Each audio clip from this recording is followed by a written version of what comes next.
almost 45. So now we're recording.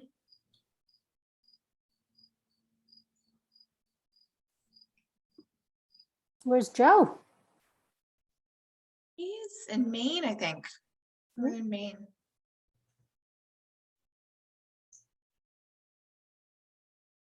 Out of Wi-Fi range, or intentionally or by accident, or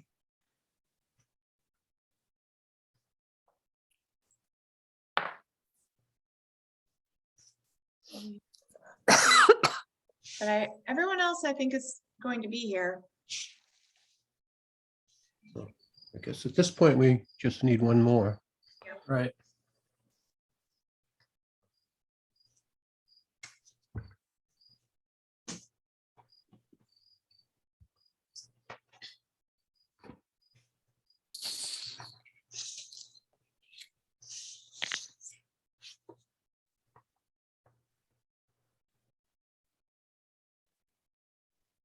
Anne or Charles?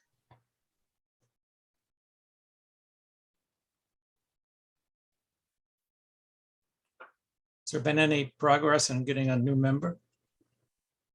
Well, last week or the week before, I heard from one of the people who had put in their application to be a member, and they hadn't heard back from anybody, and it had been a while. And I had reminded the administration that had come in, and that, you know, we were hoping to get someone on board. They had said they would look at it, and then they didn't, and then they said they're going to look at it again. And that was a week or two ago. So I don't know what the holdup is, but I think last I heard they had called at least one or two people in for an interview to sit down with the mayor to talk about a membership on the commission. So they were moving forward. What they had not been ignoring it. I just don't know what the outcome of those interviews were. Wasn't invited. All right. I'm just going to put up the agenda for everybody and apologize to any attendees who are here waiting for the meeting to start. We're just waiting for one more commission member to make a quorum, and then we'll be able to start the meeting. Oh, Charles is here. All right, moving him over. Panelists, we got Charlie.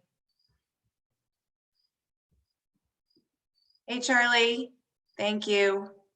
Hey, yeah, I think I've got an email to get the invite for the. Andy, I will tell Andy that you don't have it and to email you again. Okay. In any case, oh, now we've got Dan too, so we're good to go. All right. Okay, let's bring this meeting to order. This is the August 16th, 2022 meeting of the Newburyport Conservation Commission, taking place on the Zoom platform, and this meeting is being recorded. First item is approval of the meeting minutes from August 2nd. Anybody have any comments? Nope. Good to me.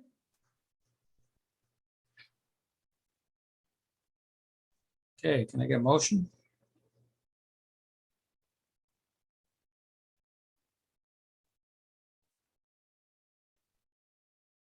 Somebody? I was muted. I'm sorry. I didn't even realize it, but motion to approve the minutes.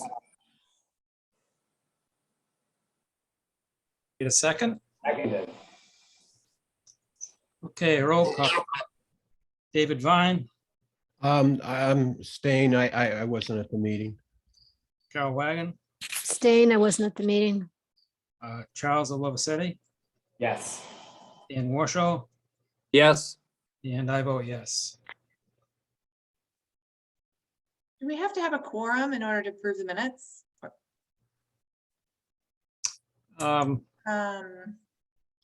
Actually, I think it's just a You have a majority of the people present. majority of the people present. Yeah, I think that's fine. Okay, next is Plum Island updates. Okay, I don't have any Plum Island updates right now, actually. David or anybody else? Well, there is a high surf warning for tomorrow. Good to know. Yeah, it's supposed to rain, I guess, also. Yeah, Is everything in place for at least Newburyport for getting all the approvals we need? For the dredge, you mean? Yeah.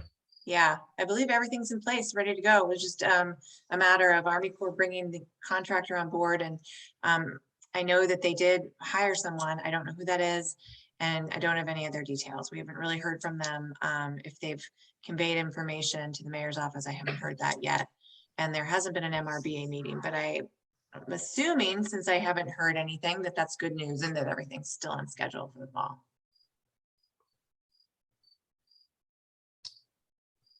okay. Let's move on to certificates of compliance, requests for determinations and requests for minor modifications. And first up is the Daily Group, 3 to 7 Colby Farm Lane. Okay, I'm gonna bring a bunch of people over to be panelists. Jonathan Miller, promoting to a panelist, and Lisa, promote to panelist, Matt Hammer. And if there's anyone else, they can let me know who's representing the project. Okay, I think we've got everybody. Great. So the project team is over here. Here's a certificate of compliance request. Just to give you guys a quick, like to refresh your memory.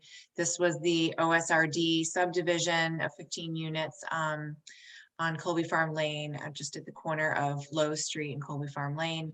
They, in exchange for this sort of dense development here, they donated to the city this large open space parcel with 3 different, I guess you'd call them fields, meadows, etc., wet meadows and things like that we'll be managing. And this was a landscape plan. That was the final approved landscape plan. And you can see over here on the very left, there was a public pathway that they put in, stone dust path that leads from Colby Farm Lane back out into the new open space back here. So all of this was completed. I will let the applicant just give a summary of the as-built plan changes that were made. So I don't know if you want to do that, Jonathan or Matt or Lisa. I think, Julia, this is Lisa. Yep. If I'm gonna have Matt do that, but if Okay. the chair doesn't mind, and I know, Steve, you're filling in, but just so there's no issues with the meeting, because we're remote, you need to take a roll call at the beginning of the meeting. So I don't know if you want to do that. You're required to take a roll call because of the remote meeting of your Let's- members present, and you didn't do that in the beginning, and I don't know if it's part of the regular script or not, but I'm just trying to Yeah. make sure there's no issues with the meeting. Yeah, let's do that. Okay. Okay. Take a roll call of who's present. David Vine, Present.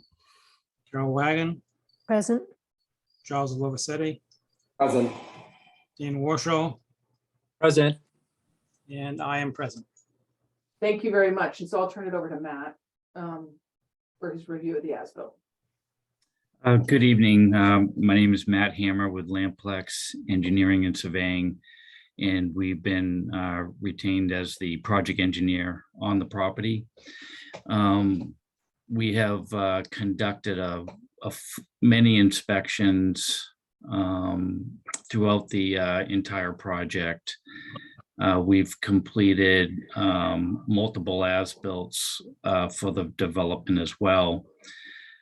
We've been working with Phil Christensen also in terms of taking care of all and all checklist items related to crossing the T's and dotting the I's on issues related to slight modifications in the interior portion of the roadway related to the curb lines and some drainage structures.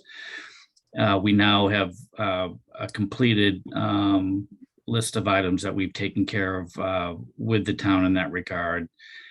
We've done a full as-built on the site. All the drainage systems have been cleaned out and brought to a point at which they are compliant with the operation and maintenance for the development. We've also provided an operation and maintenance plan for the development for the homeowners association to implement post-construction management of those stormwater systems. We've done a complete as-built interior and the extent of the entire development. And it's our opinion that this project now is in substantial compliance with the order of conditions. There are some trees that have not survived this summer. We've had little rain to contribute to the landscaping. We've provided a supplemental document that's come from the Daily Group to the Conservation Commission, of which some trees which have not been able to establish themselves will be replanted when the wet weather starts to come upon us in the next few weeks. And we feel as though this project is ready for a certificate of compliance. Right. And I can answer any questions from any of the commission members. I'll just chime in on the tree planting plan. So these numbers coincide with the photos that you're about to see, but suffice to say, as Julia kind of scrolls down through here, lot 3, tree number 24 is going to need to be replaced. You go to the next slide, I think. And the next slide. There we go. So lot 3, tree 24 needs to be replaced. And then all the way to lot 12. There's a tree on lot 12, which is tree number 5 on the plan that will need to be replaced. Okay, hold on a sec. One more. Go. There we go. So tree 5 needs to be replaced. And then I think the next slide, the arborvitae hedge along Colby Farm Lane. Keep going a little bit, Julia. There's a portion of the arborvitaes that have not made it through the summer. And those will need to be replaced. And as Matt said, the intention is to do it as soon as the fall. There we go. So you can see those arborvitae right there. Those will need to be replaced. But so 2 trees and these sections, the arborvitae hedge, will need to be replaced. But otherwise, we would request the board grant us a certificate of compliance. I've got a question about stormwater management and how the systems are performing out there. Do you find them performing to the plan, to your standard? Are there any issues with that? We do. There was something that came up in the way of the tree wells that were originally designed for the project. We noticed that some additional grates could be installed into those tree wells. We've installed those grates. Additionally, we added some more curbing in order to help with the direction of flow to those systems. And we're not seeing any down gradient erosion. We're seeing that these systems are functioning as designed, and that has also been concurred with the town sub-consultant as well, Phil Christensen. Thank you. Were there any growing season requirements on the other vegetation? I think it's your standard condition, which is it 2 years, Julia? Yeah. Right. 2 years. So we're a So- year into it, David. Okay, and on the, I can't recall on the plants, was there any reference made to if any additional plants have issues between now and when the plantings occur, that you'll include those as well? But we would have to, right, we would have to comply with the 2 full years. So Right. yeah, so we'd have to come back and, I mean, most of them look pretty good. Julia's been out there, walking around looking at all these, so most of them that are not the ones that have died look pretty good. Correct me if I'm wrong, Julia. Yeah, they do look good. I mean, especially given the summer that we've had. So I'd say for the most part, everything looks like it's in good shape out there, probably better than the rest of the city in terms of how green it is. But yeah, a few things have suffered, and fortunately those things, like the arborvitaes and some of the other plants that might need to be replaced, they're not buffer zone plantings. They're not in the 25-foot no disturb or anything, like they weren't sort of like critical planting zones for the commission. They're just more of the general sort of street trees and, you know, aesthetic landscape plantings. So in this case, I'm not super concerned about those as long as the overall site continues to do well in terms of the landscapes. Yeah, I'm in regard to the ones you're going to replace. I was watching the weather tonight and we're down 10 inches of rain on the year. Yeah. Is there a plan to water those things, the plants that you're going to replace? Because if you don't, they're probably not going to survive. Jonathan, I don't know how you've been doing on the watering, if you use water bags or go out and do a water truck. I'm not sure what you're doing. Yes, this is Jonathan Miller from Daily Group, Daily General Contracting. Yes, we, the ones that we're going to be reinstalling will have water bags. We have those, we have possession of them already. So we've just, at this point, speaking with Jamie Turkolo, you know, it's even tough to keep the water bags providing adequate water to the street trees that the city has. We had a conversation, we were out there looking at the playground across the street that, you know, along with the conversations with Julia and Jim Blanchett, that it'd be best to wait till the season is better for growing in late summer, early fall.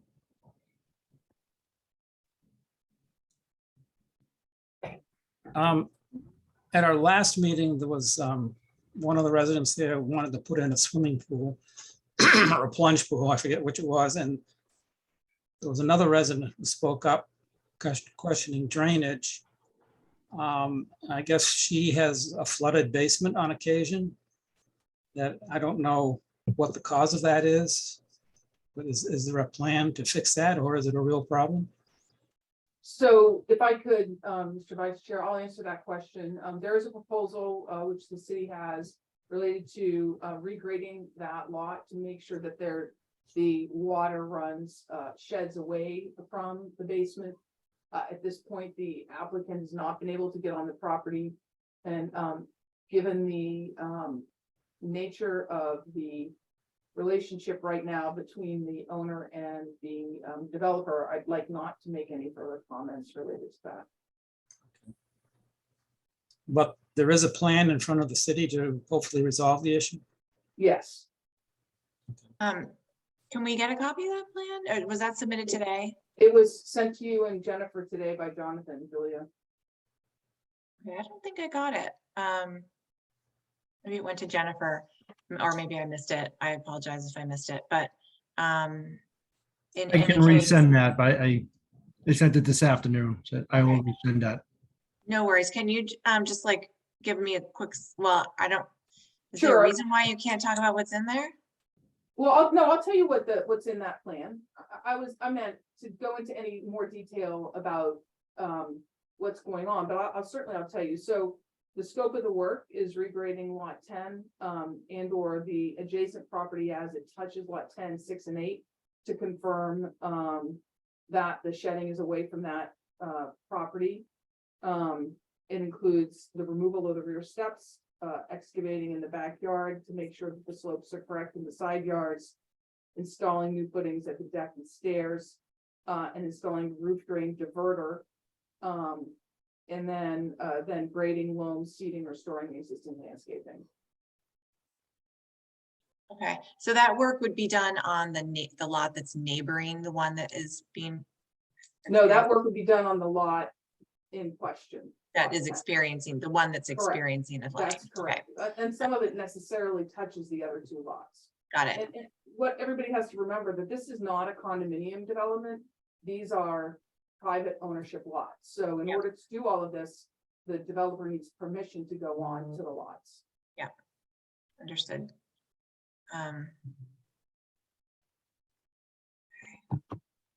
But I would go back to the fact that the site as permitted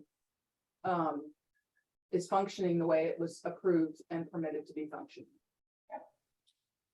So have you heard any feedback from Phil or from Jennifer or John Eric or anybody about this proposed plan, whether or not it's implementable given the private property issues? But was there consensus, or maybe you haven't heard back? I think Jennifer was out this afternoon. Probably haven't heard from her yet on whether or not they think this plan is something that they would, or Yeah, I don't think they're waiting to quote approve the plan. They just want to know that something's going to happen. Well, but can we go forward if there's still this issue that hasn't been resolved? It's not a jurisdictional issue. And again, I go back to the fact that the site is operating and the stormwater is performing the way it was permitted and proposed to perform and has been reviewed and says it's performing.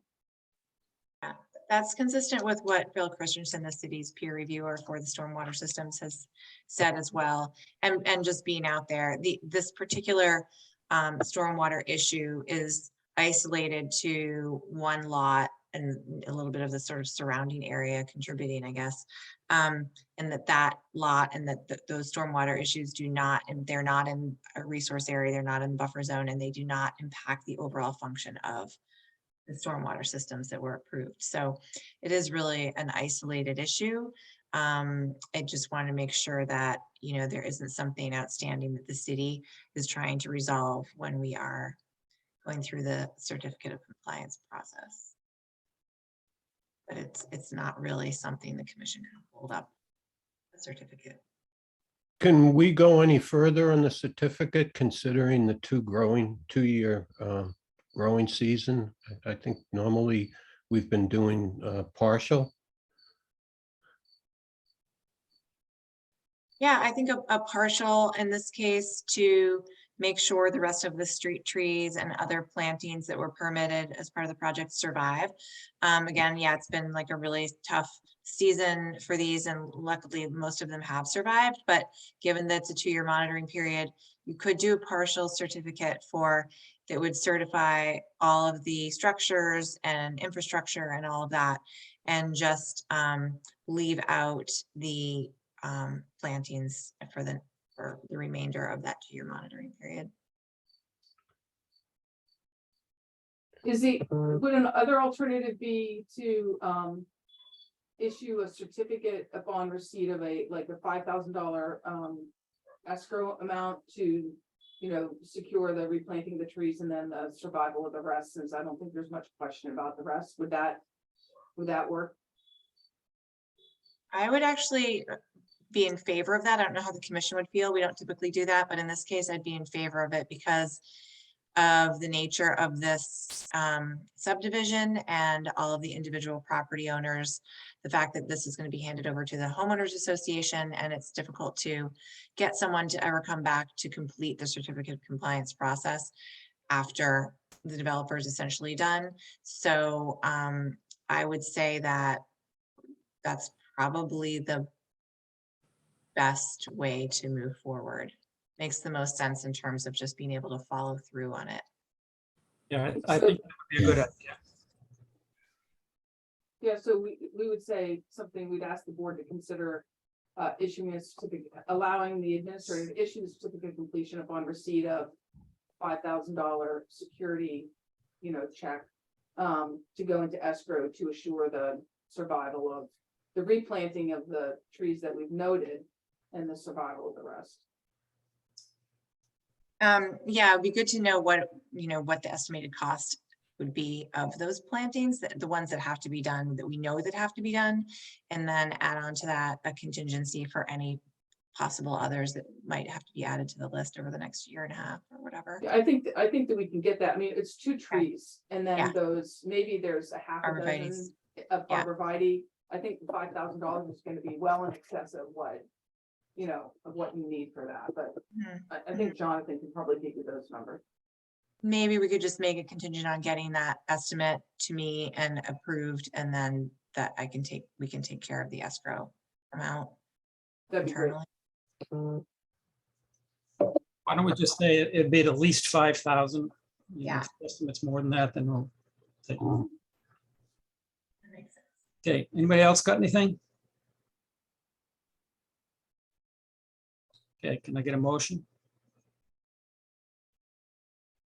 Motion to issue the partial certificate of compliance. We have It's to a, add, it's a full certificate of compliance subject to the escrow, I think, right? Is that what we're talking Yeah. about? Yeah. Yes. Sorry, my mistake. Yep, I'll revise that motion to reflect a complete certificate of compliance with the escrow.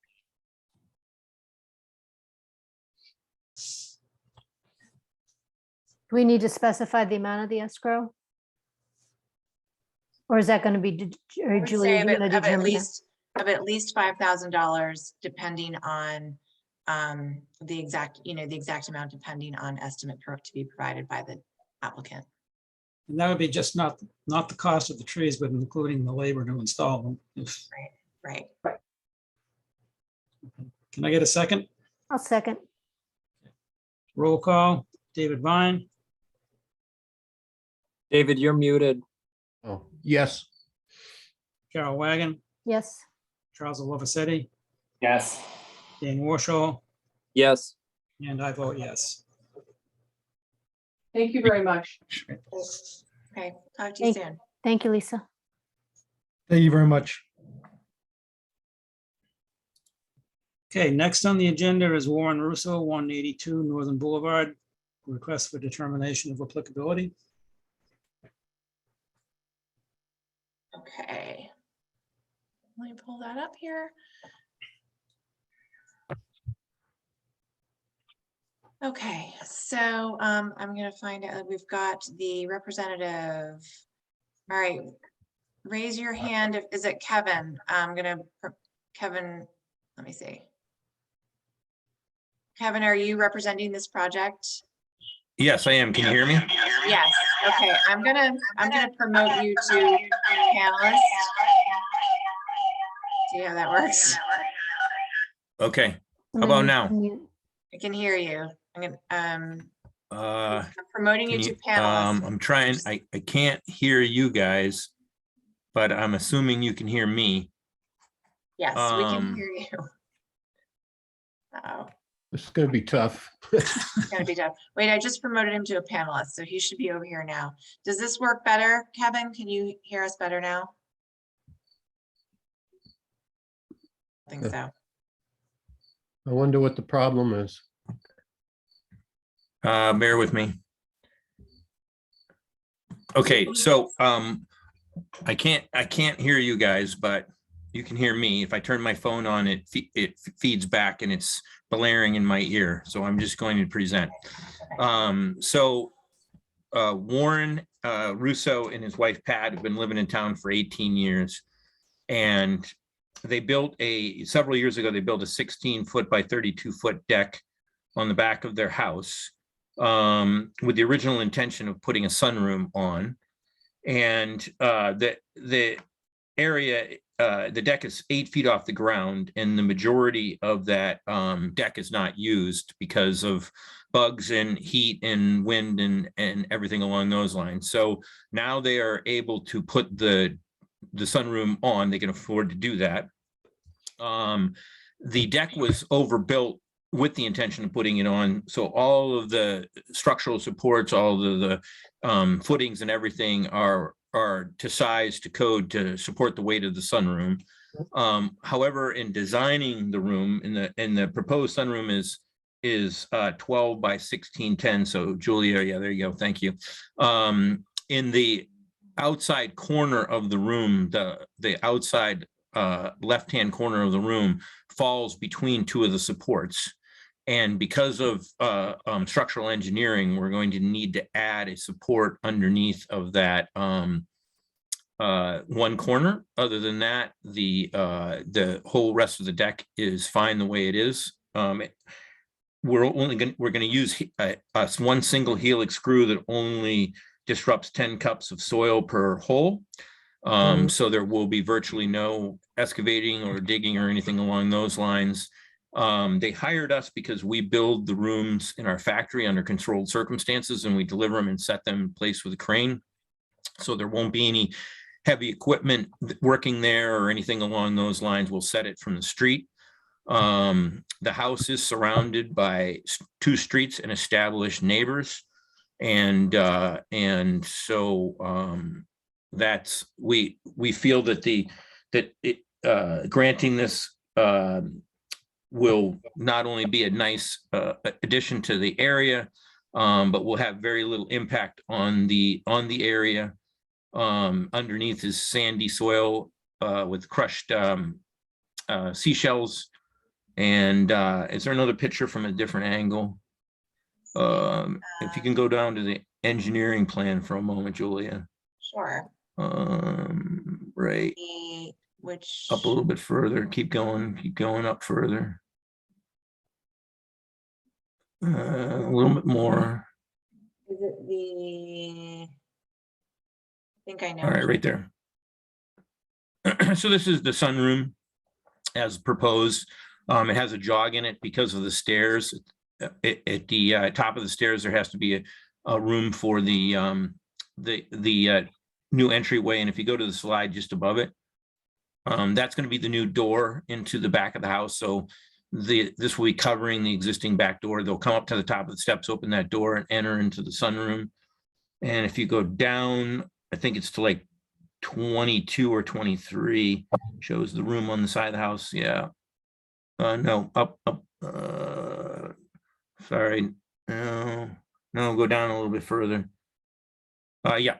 So this is showing you the room on the back side of the house with the space at the top of the stairs, and it only goes to 6 inches below the second story window, so it's not increasing the size of the house or the height of the house or anything along those lines. And we would respectfully request permission to proceed with the project. Now I'm going to have to dial my phone, so bear with me a second, and put you on so I can hear you, because I cannot hear any other way. So bear with me.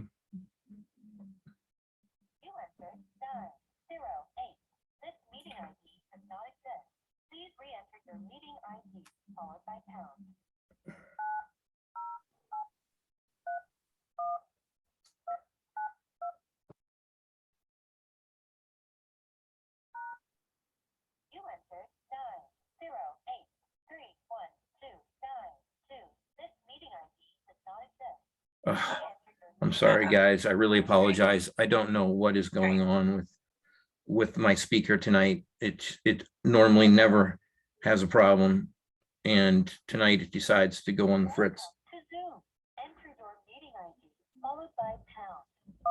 Okay, so commissioners, assuming he can't hear us,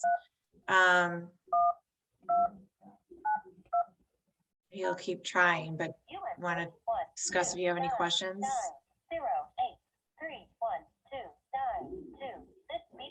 Yeah, I was going to ask that he's coordinated sorry. with the DPS as far as being able to put a crane on that street. And also, what was the what are they using to install the helical anchor, and as far as access and disturbance and so forth? Right. Good questions. Give him another chance to. Okay, now he'll be able to. Okay, now I can hear you. Sorry.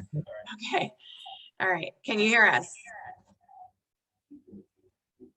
I apologize.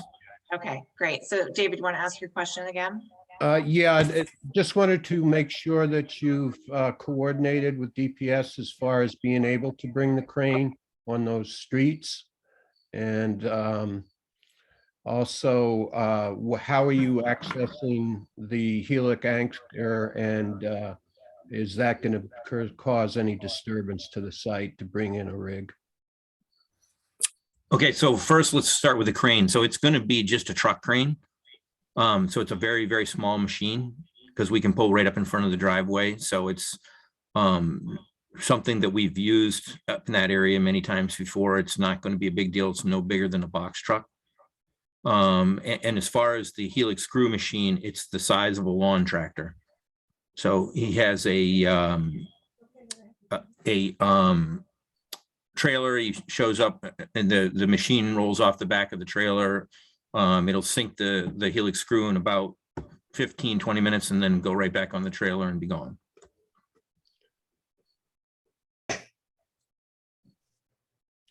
I'd say still check with DPS on the crane part, but that's fine with me. Otherwise, We actually have to get permits anyway, so we certainly will. and I'd just like to make sure, plans were a bit confusing as far as trying to read them.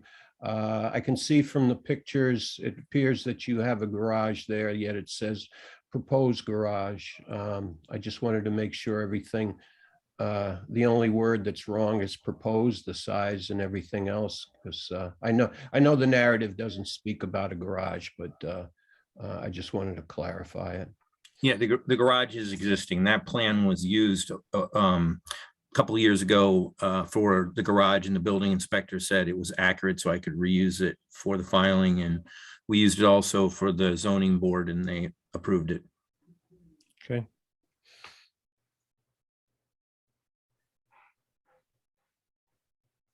Anybody else have any questions?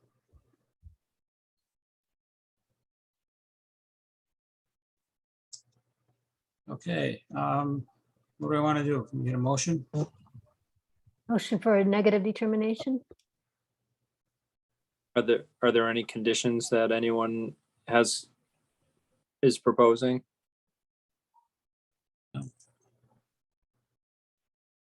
No, I don't think so.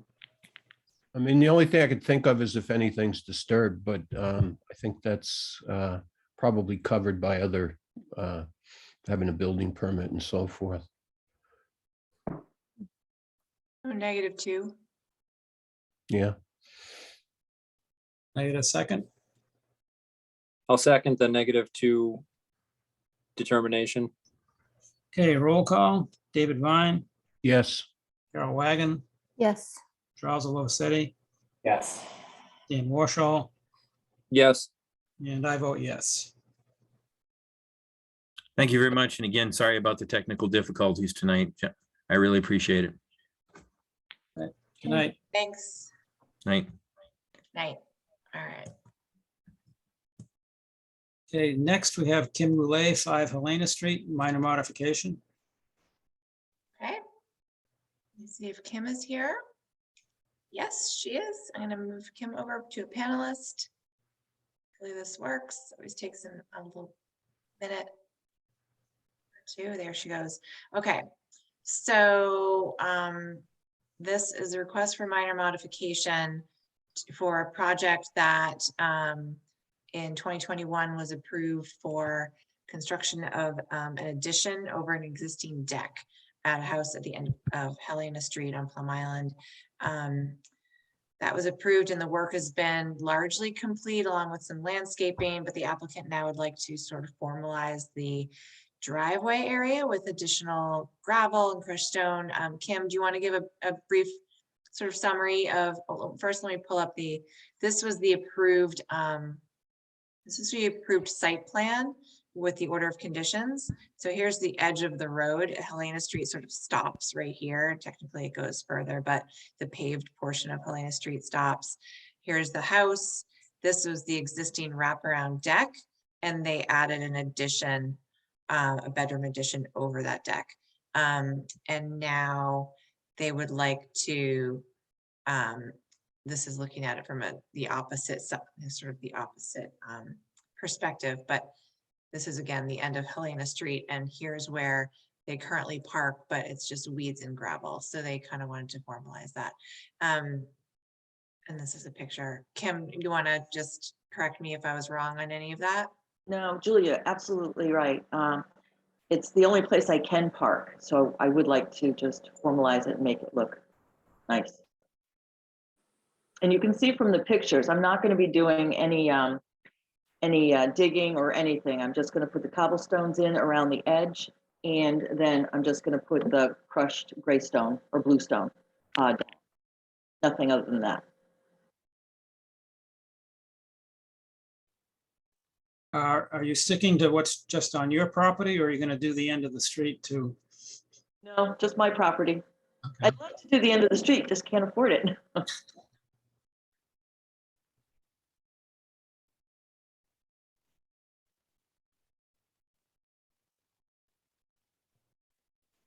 Anybody got any comments, questions?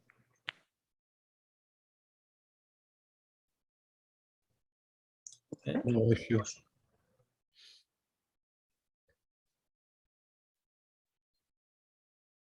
I'll make a motion to approve the minor modification. Second, Okay, roll call, David Vine, yes. Carol Wagon, Yes, Charles Olovisetti, Yes. Dan Warshall, Yes, and I vote yes. Thank you, everyone. Thank you. Kim? thanks, Kim. Bye-bye. Okay, can I get a motion to open the public hearings? So moved. second, Okay, roll call, David Vine, Yes, Carol Wagon, Yes, Charles Olovisetti, Yes. Dan Warshall, yes. and I vote yes. Okay. On the agenda, we have Craig Pacina, Hale Business and Park Realty Trust, 21 Malcolm Holt Road. Okay. I think Tom Hughes representing this project, promoting Tom to a panelist. Steve Sawyer, I believe, also was the engineer. And I'm assuming that Craig is Craig Pacina, the applicant. So I'm moving them all over to the panelists. All right. And Lisa's already over here.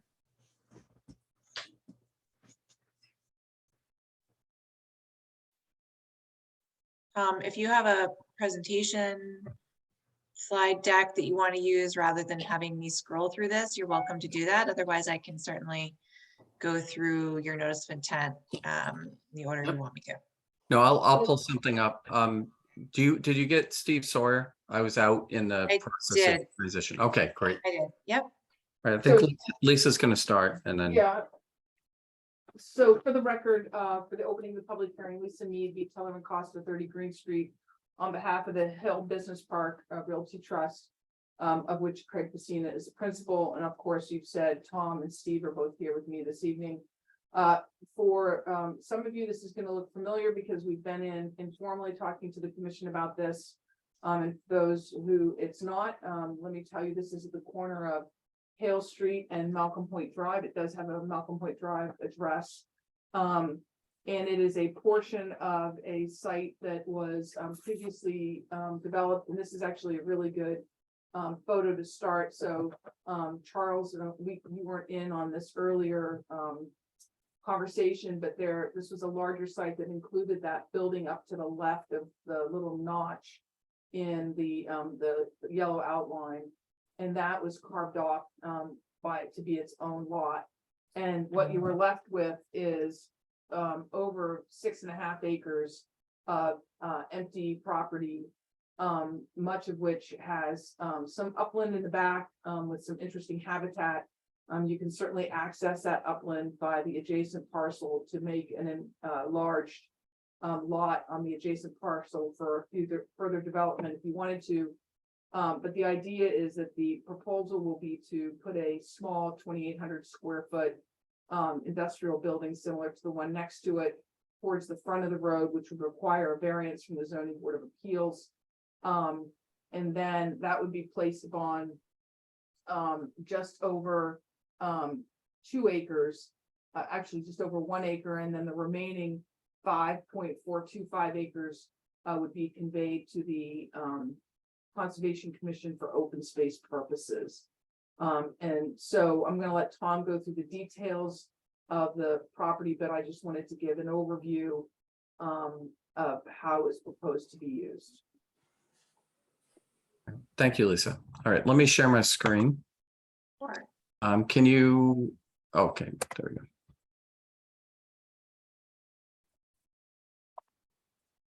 Try this again, share. Okay, looks familiar, only my version is 11 pages, so we don't have to go through the whole stormwater report to get to the end. All right, so we're just talking about the property. So this is the property that remains from that original project where we developed this small area here, and the constraint we were working under at the time was in the commission's regulation, the limit of 20% alteration of a buffer zone. This being a fairly unique parcel in that it has a perimeter of uplands with a core of a wetland, kind of wet meadow in transition with a stream running through it. The meadow has been mowed up until when we did this development. Location, I think you guys know where it is. So here's a good aerial photograph. It shows you this is the upland area we're looking to develop in here. And then this also shows you the area that we're looking to give to the city as part of our variance request to exceed the 20%. One thing I do want to note that is if you exclude all the softscape from both developments, it's really the hardscape and buildings are at about 19.8%. So we still would be under 20% in terms of actual developed hardscape, stormwater impact type development. But your 20% limit is on all alterations. So we do exceed that given the softscape component. Here's another view of the site. There's a stream that runs through it that runs over from the development on the other side of Hale Street and drains down into the industrial park. You can see this is in an earlier state when it was actively being mowed and the area was maintained as meadow. And this is prior to the development that went into this section. You can also see this kind of upland area that connects, and it's this really nice kind of forested upland area that that is over in this area there. So here's the existing conditions survey. We did locate all trees larger than 6 inch, I believe, and we do show which trees are being removed. There are still going to be a significant number of trees within the survey scope, and there are a lot more trees on property beyond this. Here's our site plan. In a minute, I'm going to have Steve go through the stormwater components. But we also have we show our landscape plan on here. Basically, what we're looking to do is establish native vegetation within our limit of work all around the perimeter. Basically, let me zoom down. We've got tulip trees. I believe these are cedars in here. Another tulip tree over here. Flowering dogwoods on this side, and then in the back, this is a mix of natives like winterberry, cranberry bush, blueberry, and I think that's more winterberry, and then flowering dogwoods. We do have a couple red maples also going in along the side here, and then the remaining area will be seeded with native vegetation back here in the area, sort of in that 50-foot area. When we get up front, it's going to be kind of lawn and mulch around those trees up front. I'm sorry, the New England semi-shade grass and forest mix, which is not really lawn, but it's gonna have kind of a lawn-like appearance, but still be a native a native vegetation. You can see the building kind of situated up front. We did that to try to stay as far from the wetland resource areas as possible, with the entrance out onto Hale Street. The wetland line is largely the same as our prior filing. I did adjust a couple of flags on my review, but nothing significant, nothing earth shattering. But I did go back through, relocate all the flags, and determine that they were still accurate, and where they weren't, I made adjustments.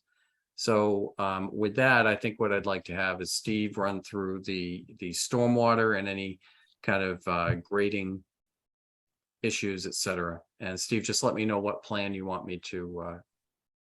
Yeah, actually, you can zoom in, just zoom in on the site, please. Yep. That looks good. A little up further out, please. Further out. Yep. A little further than that. Well, pan a little to the right. Maybe I'm not seeing the intent. Yeah, that's that. Yeah, and probably a smidge, just a smidge out would be fine if you can. Yeah. All right. Okay, so this is a fairly small commercial, or it's going to be a small light industrial building similar to what was built next door, but I believe slightly different construction, and I don't believe the facade's going to be a metal face, but the building itself is only 40 by 72, so it is a very small footprint. We're constricted due to the wetland restrictions here. One thing we have done is we've stayed out of the 25-foot no disturb in meeting the regulations, the Newburyport regulations. So as far as the entry, we have a 24-foot entry coming in off of Hale, similar to what is next door. There's a high point right at the apron, probably about at the property, just back of the property line. And it's sheet flow. Basically, it's a low impact design technique, sheet flow flowing to the rear of the property. And then also from the back, it flows towards the east. And what we've done is we've provided a break in the curb for stormwater to flow through a stone swale, basically an open stone swale. You get some heavy removal of heavy sediment from each of those. And then in the back right corner, you'll see that there's a sort of a low area along that corner that's fairly flat. So it picks it up. It's like a level spreader that runs into the swale and then directed into the other rain garden. So both the gardens are hydraulically connected. So they basically is for extreme storm events, the reservoir acts in unison, maintaining, reducing the offsite flow. The design of these is a standard rain garden design. We're a little bit high. The base of the basins are just about at existing. The one on the right is at the existing grade, or maybe 6 inches below existing grade, and the one at the bottom of the page is about 8 or 10 or 8 to 12 inches below existing grade, with the bottom set at 22, elevation 22. The elevation of the BVW line, it runs around 19.5 to 19.5 to 20. So see, these are a little bit high to create a constructed pocket wetland feature. I think next door, what we did is in the front basin, we installed a rain garden type or bioretention area types mitigation.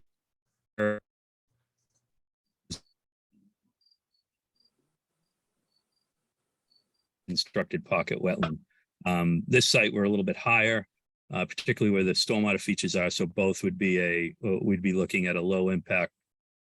Can you guys still hear me? Yep. Yes. You faded out, but you're back. I just got a little saying my internet was unstable. But so it's we'd be doing a rain garden for both of these features to mitigate stormwater. So we meet the TSS removal, and also we meet full compliance with TSS, and also mitigation of peak rate off-site. So fairly straightforward. It's a fairly small disturbed area, so not very difficult to overcome. Probably the difficulty is you can see everything's very compact here. Not much room for anything given the constraints. So that's I think that covers it. As far as utilities, we have sewer and water out in Hale, so we'll have a 2-inch potable service along with a 4-inch. It'll be the 2 or a 4-inch fire, depending what the MEP, what the sprinkler designer comes up with, and then a 6-inch sewer service out onto Hale. But it's a fairly standard flat footprint. There is a knoll there, a knob where we are gonna have to knock that down a couple, probably 4 feet is the maximum removal. I think it's about 4 feet to take that knob down to install the building. I think that's, you can see on this, as we zoom in, the red center line type on the right would be the future property line. You went the wrong way, Tom. So that's the future property line dividing the land that would be conveyed over to the city.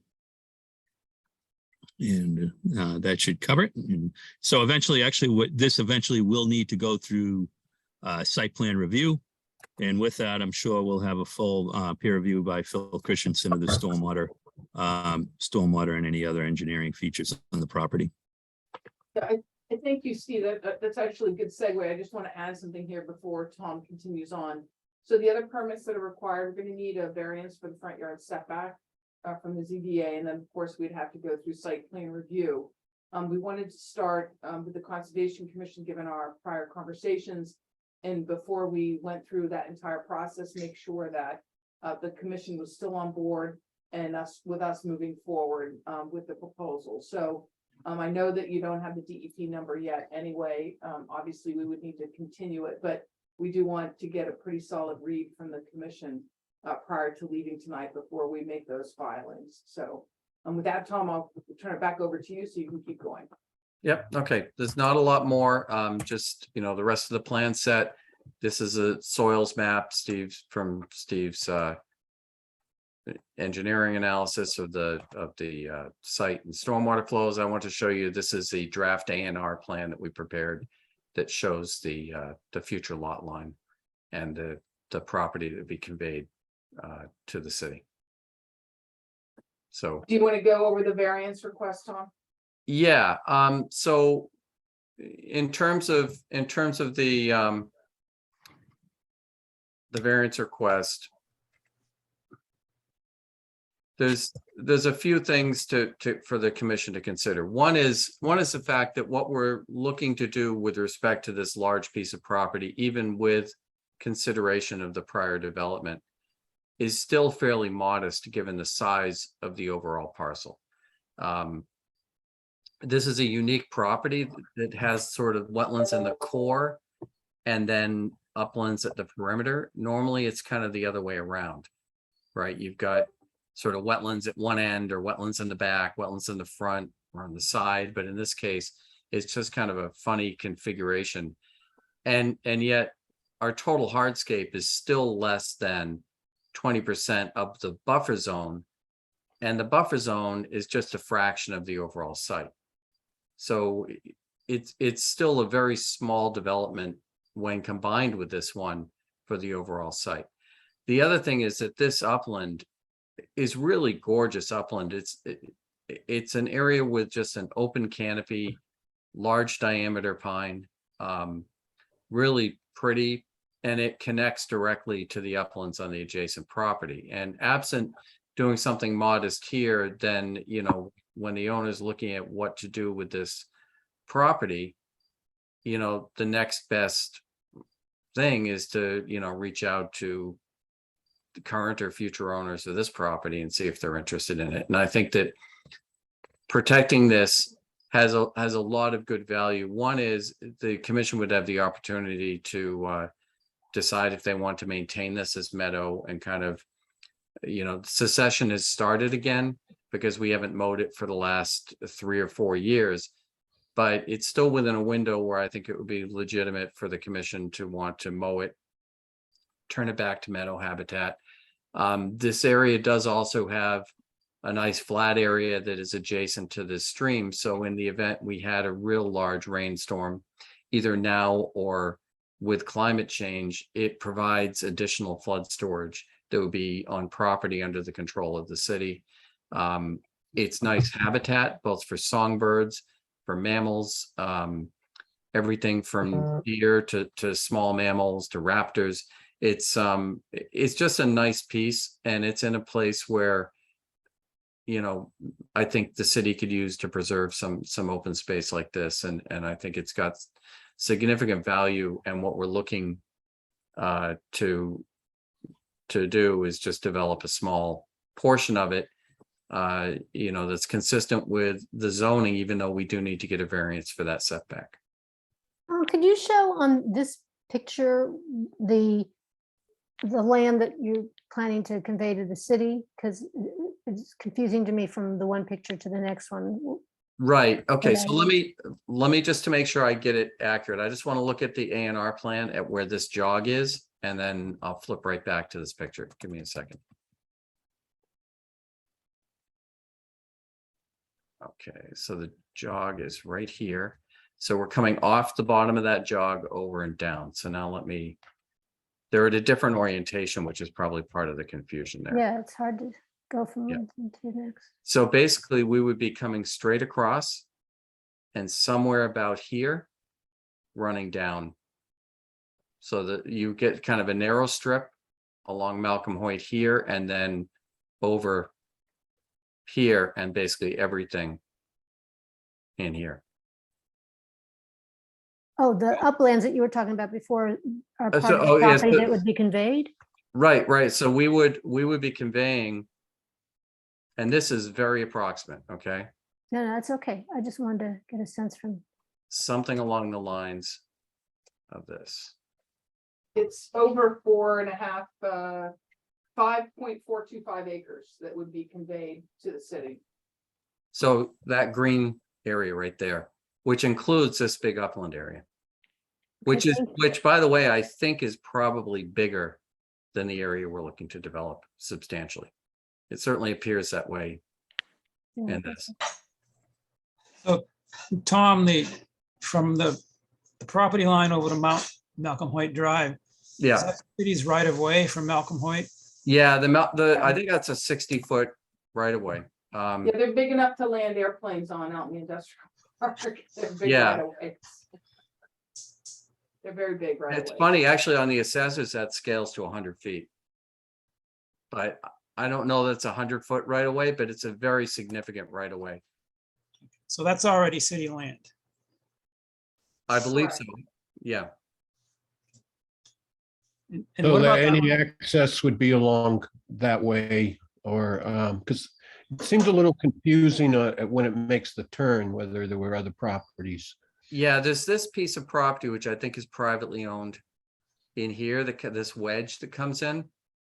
But you have full frontage on both on Malcolm Hoyt after the bend, you know, up to this point.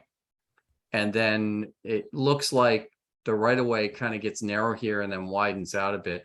So really up to here, where the X is all accessible frontage. Plus, we'd be giving you a little bit up in this area. And I'm going to flip back down to that A&R plan. So you can see here, we would be giving you this frontage. So it looks like it's just over 17 feet, maybe. Right. And I'm just going to drill down. So there's a 50-foot wide easement. I'm not quite sure what that easement is for, but the easement belongs to the city or it belongs to the property owner? let me see if it says.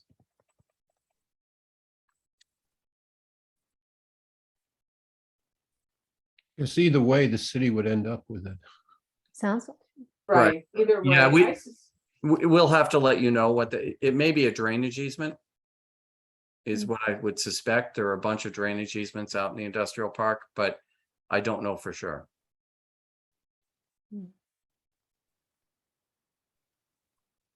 Okay, so yeah, it would be nice to know who owns that. And Okay, yeah, we can clarify that, but you certainly have access along Malcolm Hoyt. And then if I go back to that aerial. When I did my original delineation on the property. I actually parked along here. There was good places to pull off, fairly flat areas off the side of Malcolm Hoyt where you could pull off. And then it slopes down into the kind of core of the site. So why is there that little wedge-like part of the property that belongs to the other landowner? I'm really confused. However, the property was divided up, right? I mean, that belongs to the landowner, to the whoever's that back section. That Right. little wedge area does? Yeah, so you see, go all the way down, Tom, where that is consistent with, right? So whoever. owns Yeah, that- I that can't, lot right, right there. I can't go any further. This is a graphic that's created, unfortunately. That's okay. It just was confusing to me about why it doesn't just go to the road. Yeah, it's odd.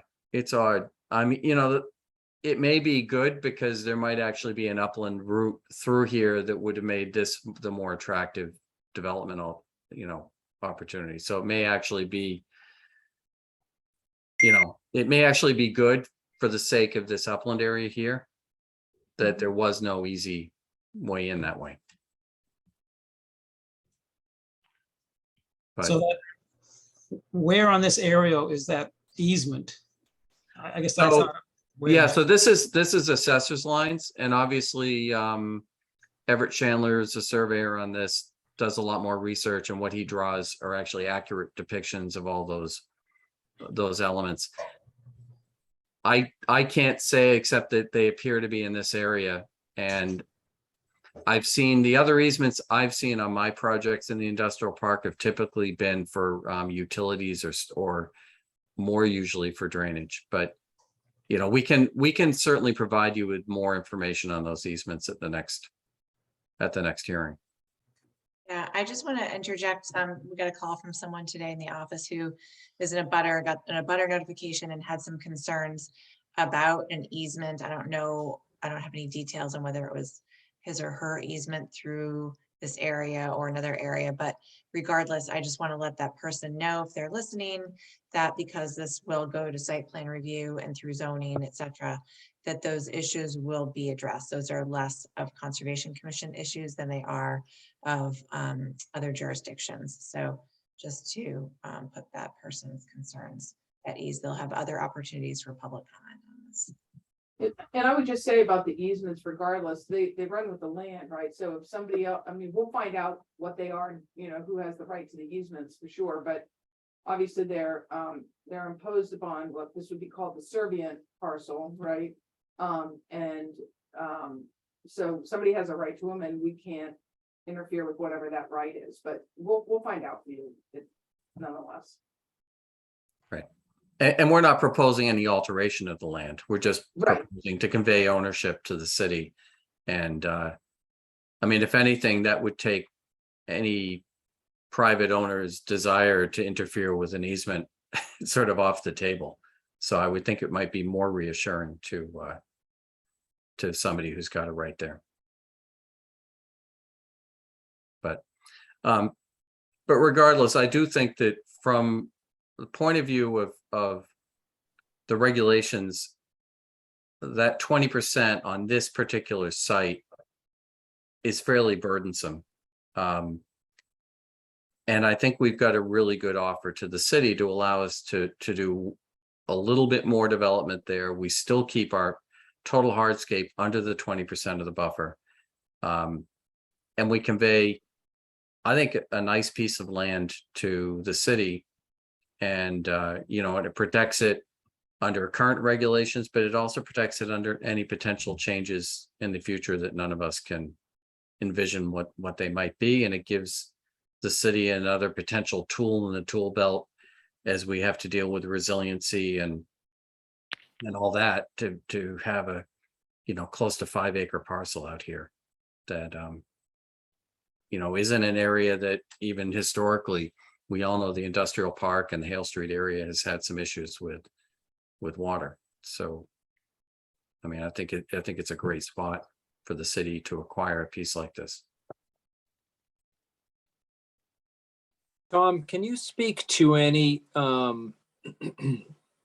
connectivity that upland has with any of the neighboring properties in terms of its value to the local ecology there? Yeah, so And then just a second part to that would be,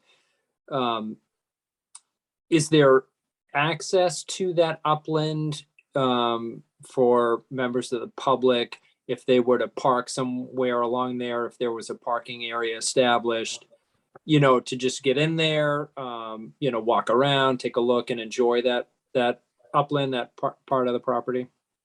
well, I can guarantee you right now there is, in the middle of a drought.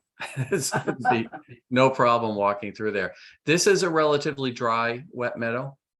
The stream is kind of the only real obstacle that would prevent you from walking from here over. That could be fairly easily remedied with a pretty crude little, footbridge or something crossing that, or potentially walking in here. I don't want to say for sure you can walk in here till we review what those easement issues are, but if you were to walk down from this side of the stream, it's an easy walk through a wet meadow to get over there. There is connectivity, but it's privately owned. This building here is a fairly large developed building, and the lawn area kind of peters out here into sort of more undeveloped, unaltered area. And this area over here is relatively undeveloped and unaltered. What I can prepare for the next hearing would just be a further zoom back so you can kind of see it in a little more context. But there's also some connectivity across the street. You've got where that stream kind of flows. You've got some areas over in, I think that's the Squires Glen neighborhood. Is that right? But you've got some areas in between the homes over there. And this all this water just connects right through and eventually goes down to the little river. As part of the transfer to the city, assuming it takes place, would you guys be willing to prepare, what it is we're getting, what's upland, what's wet meadow, what's stream? We already have delineations. The area that we show on the plans in this area is all delineated. It was delineated in 2001. And I looked at that and it was close enough for determining buffer zone areas. If we were proposing to do a development over here, I would hang new flags, right? No, I think, Tom, hang on a second. I think what Steve's just asking is that if we're gonna turn it over, they want kind of an inventory of what's there, so to speak. And you've essentially done that. You could refine it a little bit more. Right. The answer, Steve, is yes, we can provide that to you. Like a baseline plan that we could Yeah. sort of use for monitoring it into the future. Right, but since you're gonna be owning it, it wouldn't be a detailed baseline plan, but like an inventory of what's there. Right. We could create sort of a map inventory, as you say. And I'm just, my point was, it would be based on sort of a reviewed old line, but not a fresh delineation on much of it. We did delineate fully this area down on this side when we did this work over here. So it'll be sort of half delineated, half reviewed of an old delineation, and we can certainly do that. I can work. Yeah. Sorry, I to interrupt. Before we're done, I have a question back on the plan, on the site plan. Okay. Because you mentioned that there's no involvement of the 25-foot no disturb. There is an area that looks like you're in the 25-foot no disturb over towards Malcolm Hoyt. Let me take a look. You see where I'm talking about, where it says Eastern Red Cedar type, where the like at the corner. Up. I actually, I was late. Above there. Why is that So necessary? I can pull the erosion control back to the 25. Yeah. Right. We're not just, the grading, I can pull that back. That was just a. That's little right. bit It soft. doesn't look like there's any grading or anything else going on. Yeah. So yeah, let's just stay totally out of there. Yeah, you know what? That may have been the initial concepts were based on the line before I reviewed it. So there might have been a little wiggle that moved the line up a little bit. So Maybe Yeah, a what's little up, bit Tom? in the back, That a was little just- bit, that was- just a couple places. Yeah. If you could just like clean that up in the back Yep. too, there's a couple places. Yep. Perfect. Yeah. Yeah. And I think, I don't know how the commission feels, but it would be good to propose, because you are sort of so close to the 25-foot no disturb with the development in the developed area anyway, that it might be good to propose similar to other projects, like a split rail fence that will delineate, to demarcate that 25-foot no disturb. Yeah, we'll talk to the applicant about what means to market, whether it's posts and signage or a split rail or something. We might use a hybrid of both. Yeah, because it's so close. Yep. That was all I had. Okay, anything else from the members of the commission? Anybody from the public? Raise your hand if you want to say something.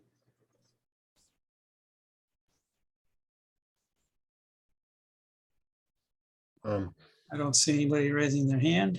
Yeah, I can't help but say that I like the project. I think it appears to be a good deal for the city. I don't think comparing this to the Low Street properties is necessarily something that I'd like seeing in a way that it's based, the variance is public benefit, and I think it's a hard thing to weigh. I'm okay with your statement that environmentally this is perhaps better, but I just don't see that as being the base.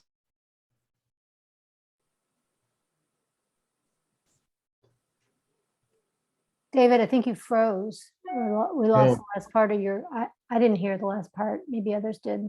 I don't know, how far did I get? I didn't. So you were clear about it not being, you think it shouldn't be directly compared to the project that you were referring to? Right, because of public benefit. I just, I didn't particularly feel that whole discussion there. I understand what you're doing. I just understand what you're laying out, but it doesn't mean that this project is, I think this project's got its own benefits and I have no problem with that, but I just don't see this comparison thing as being really part of the overall discussion here on it. Point taken.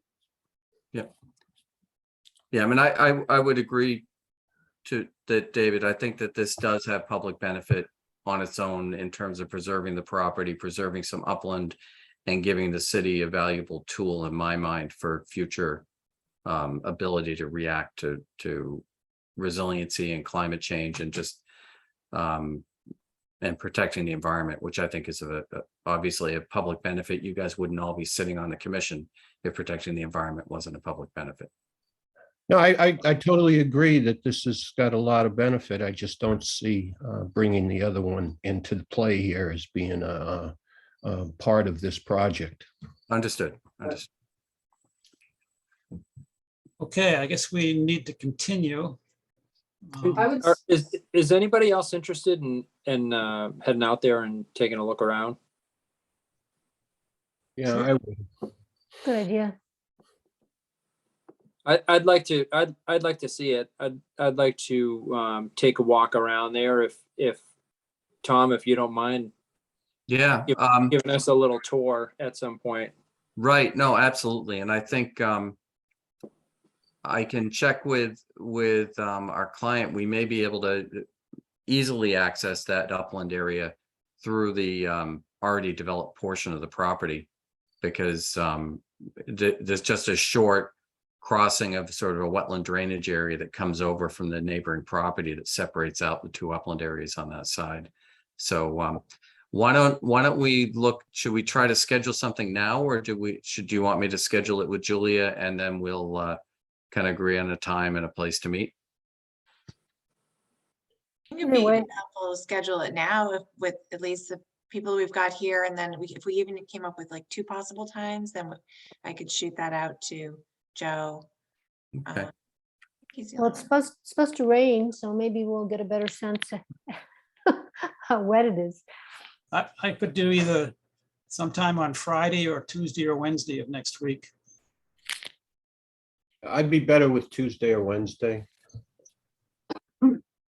Okay. I'm not gonna be around next week, so that won't work for me. I could scoot out there Friday this week, but I'll be I'm not around at all next week.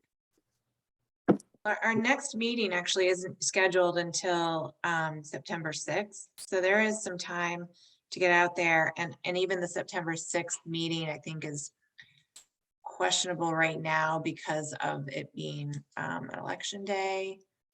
So Julia, I was gonna say, we're gonna ask for it, since we've gotten a pretty good, and I'd like the commission to correct me if I'm wrong. I think that generally speaking, absent, some weird thing that you see when you go out there, this is moving in the right direction, right? And if that's the case, then I would ask for a month, because we need to get in front of and start the ZBA process and the site plan process. So we're okay with a month, if all the commission are kind of shaking their head, yes, obviously, without these fine tuning things happening. We'll go ahead and start that. So given that, what about Tuesday, the 30th? Is I'm that- gonna be out of town that whole week. Okay. And I think Dan said, I don't know, Dan, are you around that week or was it the week after? How about we do something on like the Wednesday, the 7th of September? I think that works. It's far enough out. I'm sure I don't have anything hard scheduled for that. That works for me. Julie, you want to work with Joe and Yeah, potentially I can fill let that Joe know. out? I'm gonna be gone then. I'm gonna be gone for, I'm out for like a week and a half at that point, but that's okay. I think it's better just to have this site visit, because I can get out there with other planning board, planning office members other times. So if you all are comfortable with like Wednesday, the 7th, I can send it to Joe and see if he's free. Dan, does it have to be later in the afternoon for you? It would have to be later in the afternoon for me at that point. But I just wanted to clarify, Lisa, do you want us to hold off on the site walk for a bit, or does that? No, I want you to go ahead and do it. I wanted to know, assuming the site walks can be what we've all expected, right? That you guys are generally okay with this before we start putting the money in for site plan review, right? So that's what we're trying to do, is we're trying to get you to say, obviously you can't make a decision today, but generally you are all, supportive of this, assuming we make these last tweaks and you don't find anything crazy when you go out there. Okay. And you're okay with us continuing for a month? That's correct. Right. And then Okay. I'll also put this offer out to Julia and to any other members that can't make the 7th. If we wanted to set up another visit with me present, I'm happy to do that as well, Julia. So Cool. That's great. Thank you.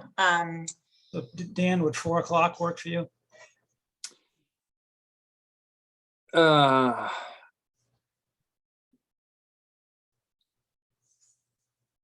5? Yeah, well,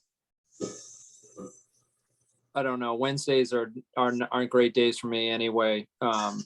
Even into the later in the afternoon, but What about Thursday, the 8th? Thursday, the 8th would be better for me. That's a better day, generally speaking.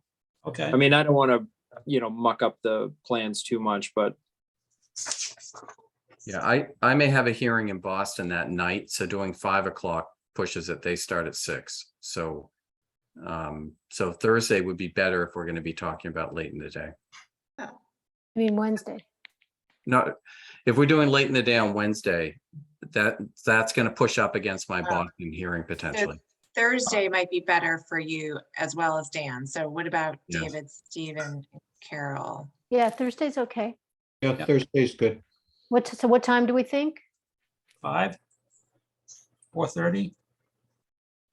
4:30 work? 4:30 is fine. Yep, 4:30 would be Okay. That works. Okay, Okay.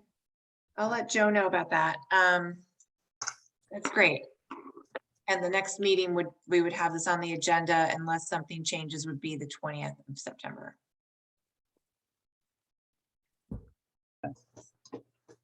All right, can I get a motion to continue to the 20th.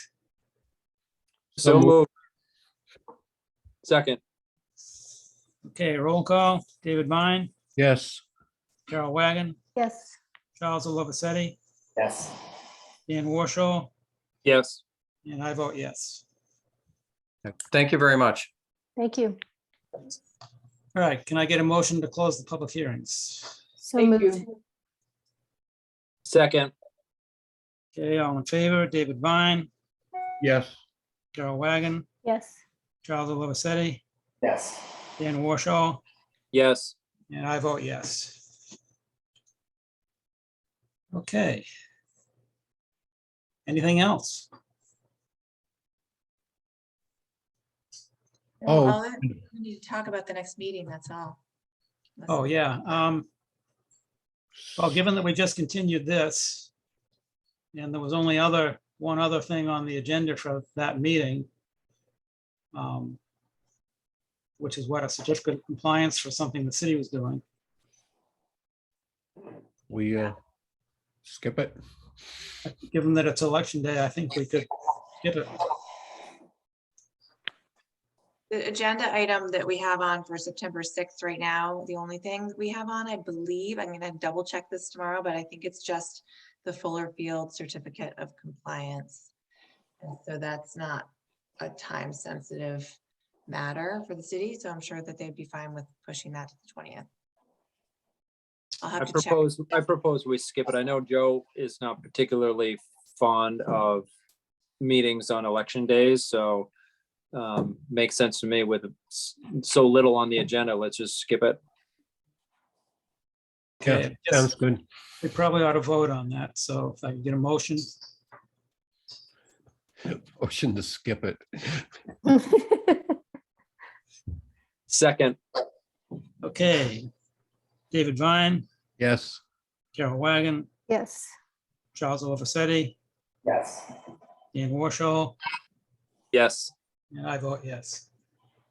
One other thing, Julia, on the rail trail, that area that's been, has the rock that was now removed and now is being replanted and everything else. Are they, I feel bad for them. It's impossible to grow anything. I know. And are they following the plan? I kind of lost track. Yeah, I mean, we've been back and forth with them over the past couple of years on this. And I'm trying to remember, you're just bringing it back to the surface, but I think in the spring, didn't they say they had a plan to go back in there and replant some stuff and put down new additional mulch and organics, but they were waiting until the growing season and then to see how it went. And they would get back to us with a report maybe I this think fall. they lobed up, but it doesn't, I didn't recall on the plan that they were gonna take all the stone out except just where the single flow is, the outlet. Did they take all the stone out? Yeah, well, they took most of it out, only where it's going through the outfall. I just don't remember it being that way. I remember that when we did this last, it was some question whether Geordie was happy with it, and I believe he was, but I just don't know if what we're getting eventually is what was intended. Okay, let me get back onto this with Teresa, who's their consultant at BSC Group, and Geordie. I haven't looked at that in a while, so I will check and see what the status is for next meeting. This is the National Grid land. Yeah. Yeah, I don't recall them saying they were going to remove all the stone. Not either. Yeah, I was surprised to see it, but I just can't remember what it said. I didn't think they were gonna do that either. I thought they were just gonna go back in and replant. Yeah. All right, I'll look into that and I'll have a report for the next meeting. Like, yeah, I'm gonna have to get Teresa to come. And the section of the rail trail where Hill's property is and Shepherd's is and everything, the work they're doing there. Yeah. All of that is, we've approved it all. How far are they going on that this time? It's a good question. I'm glad you brought that up because right now, some things have been delayed. So if you've been out there, which I'm sure you have, you've seen that they started that rail trail piece along Parker Street, heading down from the cemetery down towards the development. And then they sort of stopped. And Yeah. then there's a big swath of gravel before you get to the entrance to the subdivision. And that culvert, actually, I need to get out there tomorrow and check and see whether or not Eddie Hills cleaned out that culvert. Because they had pushed a bunch of gravel into the swale and up to the culvert, which was part of the construction process to build that section of rail trail. They were gonna put the swale through a pipe to send it across the street. But now everything has been delayed and Eddie Hill doesn't think he can do that work, that section of trail until next year. So I said, well, if you're not going to do it until next year, you need to restore the stormwater flow through there back to the way it was supposed to be for the development, because right now it's got to be all clogged. So he needs to go back in there, clear out that swale, create a channel so that it can get to the culvert, clean out the culvert and keep that going. But yes, to answer, that was a long way of answering your question. All of that work was approved by the commission. And he's working on it, but things have gotten held up and it's kind of a mess right now, so. Okay, and as far as the cemetery, they have a section that they've done. Are they gonna continue that? I don't even remember seeing that part before us.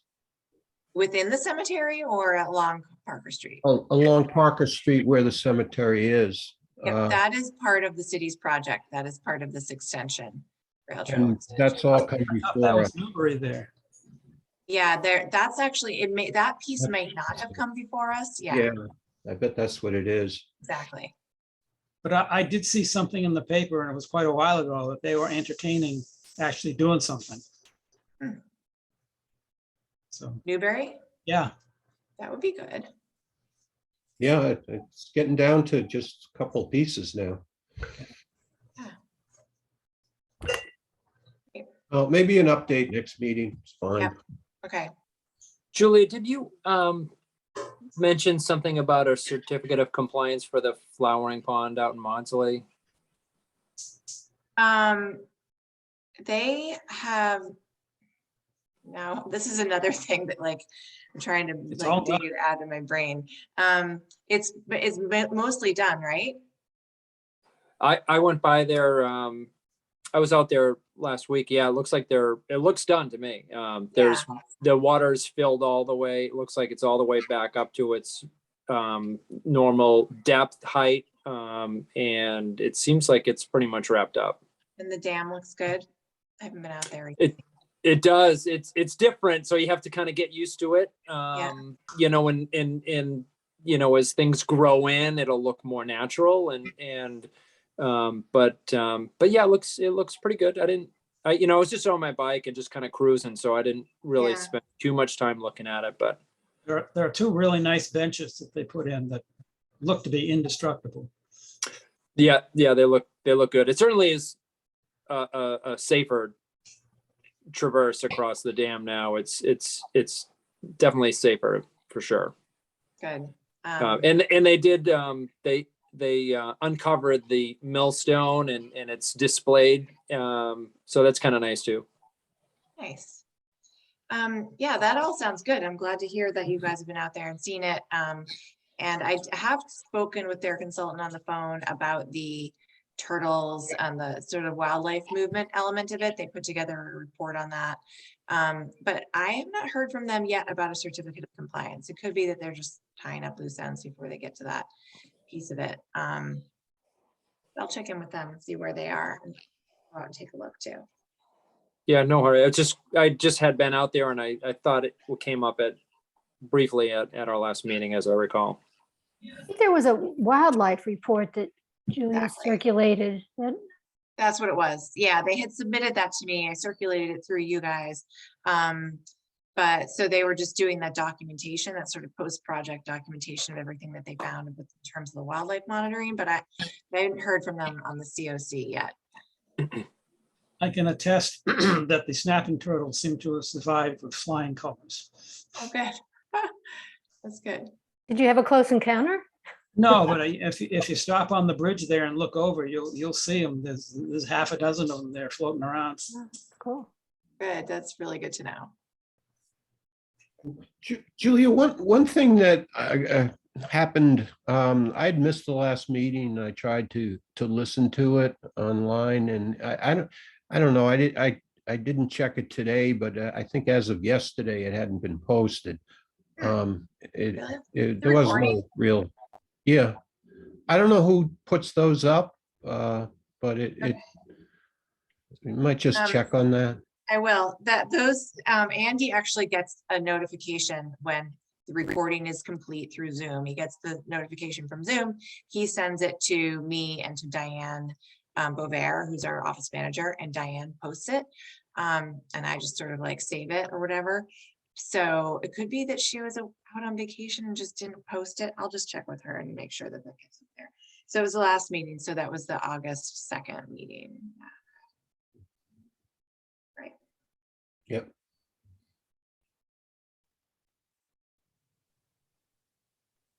Okay. Okay, anything else from anybody? Motion to adjourn? Second, Hey, David Vine, Yes. Carol Wagon, Yes. Charles Alosetti, Yes. Dan Warshall, yes. and I vote yes. Okay, thanks, everybody. See Okay. y'all in a Bye. month. Bye. Thank you. Bye. Picnic at Maudsley.